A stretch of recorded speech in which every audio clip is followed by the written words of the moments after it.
அவனுக்கு மிகப்பெரிய பெயரை வாங்கி கொடுத்த படம் கும்கி. யானையை சமாளிக்கிறது வந்து அவ்வளவு எளிதான விஷயம் இல்லை. ஆக்சுவலி சார் எனக்கு யானை வந்து இப்போ மைனாலே நமக்கு ஸ்டார்ட் ஆயிடுச்சு சார். ஆமாம்.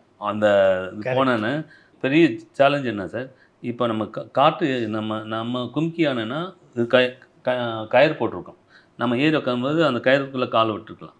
அப்படி அது வந்து காட்டுக்குள்ளே இருக்கிற யானையாக தான் நம்ம காமிக்கிறோம். ஸோ கயிறு கழட்டிட்டாங்க, உட்கார முடியாது. அந்த எலும்பு குத்தம், அந்த போன் குத்தம், அங்கே உட்காந்துக்கிட்டு ஃப்ரேம் பண்ணணும். யானை தலையும் இருக்கணும், பின்னாடி ஓடுறவங்களும் இருக்கணும், ஃபோக்கஸ் பண்ணிக்கணும், நம்மளே ஃபோக்கஸ் பண்ணணும். பேட்டரி அப்போ பேட்டரியும் தொங்க போடணும். இப்போ மாதிரி கேமராவில் பேட்டரிலாம் கிடையாது.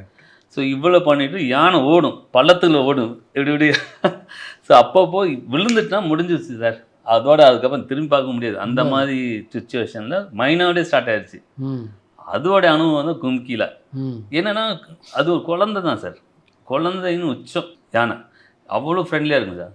ஆனால் அதுக்கு தகுந்த மாதிரி நம்மளும் நடந்துக்கணும் சார். காலையில் படுமா குட் மார்னிங், நம்ம ஸ்பாட்டுக்கு வந்து குட் மார்னிங் சொல்கிற மாதிரி ஒரு சீப்பு வாழைப்பழம், ஒரு வெல்லம், உப்பு எல்லாம் கூட்டு போய் கொடுக்கும். யாராருக்கும் என்னென்ன தேவையோ போய் கொடுப்போம். அன்னாச்சி பழம் அது எல்லாம் கொடுத்து அப்படி ஃப்ரெண்ட்லியாக இருக்கிறது சார்.